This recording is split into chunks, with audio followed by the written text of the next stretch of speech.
വെല്ലുവിളികളും ചലഞ്ചുകളും പ്രശ്നങ്ങളും വില്ലനും വില്ലത്തരങ്ങളും ഒന്നുമില്ലാത്ത ഒരു സിനിമ അത് ബോറായിരിക്കും അല്ലെ? അതുപോലെ തന്നെയാണ് നമ്മുടെ ജീവിതവും. മൈൻഡ് വീഡിയോ സീരീസ് 38-ാം ദിവസം. ഒരു സിനിമയിലെ ഹീറോ ഹീറോയിൻ, രണ്ടു മക്കൾ, അച്ഛനും അമ്മയും വളരെ സന്തോഷകരമായിട്ട് രാവിലെ മുതൽ വൈകുന്നേരം വരെ ജീവിക്കുന്നു, സന്തോഷകരമായി സംസാരിക്കുന്നു, ഒരു പ്രശ്നമില്ല, വഴക്കില്ല, ജീവിതത്തിൽ ഒരു തരത്തിലുള്ള പ്രശ്നങ്ങളും ഇല്ല എങ്കിൽ ആ ജീവിതം മഹാബോറായിരിക്കും. ഒരു ചലഞ്ച് വന്നു കഴിഞ്ഞാൽ, ജീവിതത്തിലെ ഒരു വെല്ലുവിളി വന്നു കഴിഞ്ഞാൽ, ആ വെല്ലുവിളിയെ നേരിട്ട് പരിഹരിച്ചു കഴിഞ്ഞാൽ ആ ചലഞ്ചിന് മുമ്പുണ്ടായിരുന്ന നമ്മുടെ ജീവിതവും നമ്മുടെ വ്യക്തിത്വവും ആ ചലഞ്ചിന് ശേഷമുള്ള നമ്മൾ എന്ന വ്യക്തിയും ഭയങ്കര വ്യത്യാസമായിരിക്കും. അത് വ്യക്തികൾക്ക് മാത്രമല്ല, സമൂഹത്തിനും.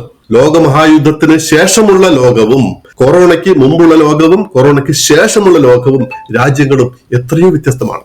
വ്യക്തിയുടെ ജീവിതത്തിലായാലും സമൂഹത്തിലായാലും ഒരു ചലഞ്ച് വന്നു കഴിഞ്ഞാൽ ജീവിതവും സമൂഹവും അടിപൊളിയായിരിക്കും. ഇനി മുതൽ നിങ്ങളുടെ ജീവിതത്തിൽ വെല്ലുവിളികളും പ്രശ്നങ്ങളും വരുമ്പോൾ സന്തോഷിക്കണം, മനസ്സിലാക്കണം, എന്തോ ഒരു നല്ല കാര്യം, നല്ലൊരു പേഴ്സണാലിറ്റി, നല്ല കാര്യങ്ങൾ നമ്മളെ കാത്തിരിക്കുന്നു. അതുകൊണ്ട് വെൽക്കം ചലഞ്ചസ്.